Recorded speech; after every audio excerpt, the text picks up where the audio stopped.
एक बार फिर से मेरे चैनल अनुज्ञा स्टडी पॉइंट में आपका भरपूर स्वागत है। आज हम द्विघात समीकरण में से परीक्षा में पूछे जाने योग्य वैसे प्रश्नों की चर्चा करेंगे जो निश्चित रूप से आपको परीक्षा में पूछेंगे तो पूछेंगे। अगर आप इतना क्वेश्चन आप प्रैक्टिस कर लेते हैं तो द्विघात समीकरण का हर एक क्वेश्चन को आप सोल्व कर सकते हैं। देखिए, इसमें से गिने चुने प्रश्न पूछे जाते हैं, आपको सिर्फ इतना ही प्रैक्टिस करना है। जैसे एक समीकरण देगा और इसका मान निकालने के लिए कहेगा, फिर मूलों की प्रकृति निकालने के लिए कहेगा, या कि किस मान के लिए मूल समान होते हैं या क्वेश्चन पूछेंगे, और गुणनखंड विधि से आपको मूल निकालने के लिए कहेंगे। अगर इस टाइप का क्वेश्चन आप कंप्लीट कर लेते हैं तो उम्मीद कीजिए आपका 10 नंबर पक्का रखा हुआ है। ये मैं आपको चैलेंज करके कहता हूँ। तो आइए सबसे पहला क्वेश्चन को सोल्व करते हैं। कि यहाँ पर देख रहे हैं कि एक समीकरण दिया है, इसमें a इक्वल टू है 2, b इक्वल टू है -3 और c इक्वल टू है -5। तो आपको निकालना है 1/अल्फा प्लस 1/बीटा, जिसका सूत्र होता है -b/c। तो माइनस माइनस यहाँ 3 हो जाएगा, c हो गया -5, आपका आंसर हो गया।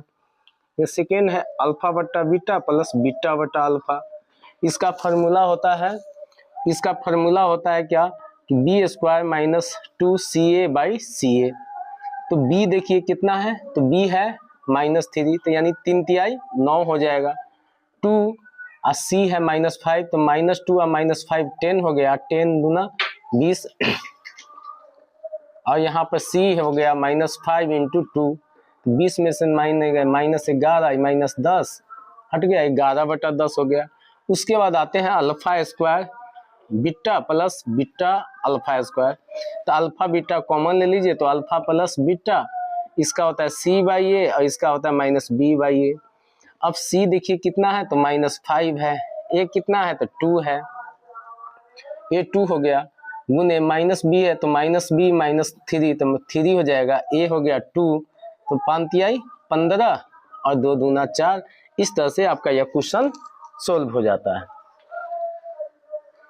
अब सेकेंड टाइप का क्वेश्चन आता है क्या कि मूलों की प्रकृति बताना। तो देखिए, मूलों की प्रकृति निकालने के लिए आपको d निकालना होगा, d equal to b² - 4ac।